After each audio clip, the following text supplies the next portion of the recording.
அற்றான் அளவு அறிந்து உண்க அகதுடம்பு பெற்றான் நெடிது உய்க்குமாறு. பொருள்: முன்னுண்ட உணவு செரித்து விட்டால் பின் வேண்டிய அளவு அறிந்து உண்ண வேண்டும். அதுவே உடம்பு பெற்றவன் அதை நெடுங்காலம் செலுத்தும் வழியாகும். மீண்டும் நமக்கான குரல்: அற்றான் அளவே அறித்து உண்க அகதுடம்பு பெற்றான் நெடிது உய்க்குமாறு. சூழ்நிலைக்கேற்ப தன்னை மாற்றிக் கொள்பவர்களே வாழ்க்கையில் வெற்றி பெறுகிறார்கள். Bernard Shaw. அழகின் ஆட்சி அற்ப காலமே. Beauty is a short lived vision. இரண்டாழ்க்க பண்புகள். புத்தாண்டில் புதிதாக ஒரு நல்ல விஷயத்தை கற்றுக்கொள்ள உறுதியேற்பேன். காலம் தவறாமல் கடமைகளை சரிவர செய்தல் ஆகியவற்றை உறுதியாக பின்பற்றுவேன்.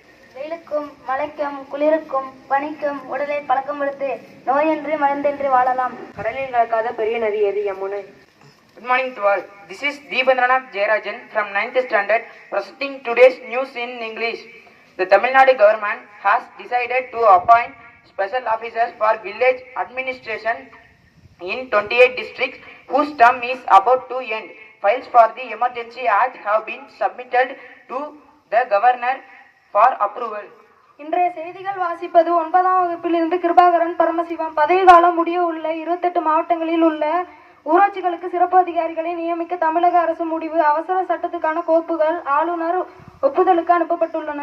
National Commissions for Women members advise that restrictions should be imposed on the entry of outsiders into educational institutions. கல்வி வளாகத்திற்குள் வெளிநபர்கள் நுழைய கட்டுப்பாடுகள் விதிக்க வேண்டும் என்று தேசிய மகளிர் ஆணையத்தின் உறுப்பினர் அறிவுறுத்தல். 6th Hockey India League match. Sarachi Roar Bengal Tigers team won. 6வது ஹாக்கி இந்திய லீக் போட்டி சராச்சி ரார் பெங்கால் டைகர் அணி வெற்றி. Thank you. நன்றி. இன்றைய வழிபாட்டு கூட்டத்தை சிறப்பாக செய்த 9ஆம் வகுப்பு மாணவர்களுக்கு என் பாராட்டுதலை தெரிவித்துக் கொள்கிறேன்.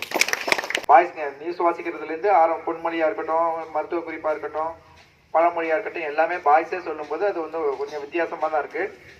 தயார் செய்த ஆசிரியருக்கு பாராட்டுதலை தெரிவித்துக் கொள்கிறேன்.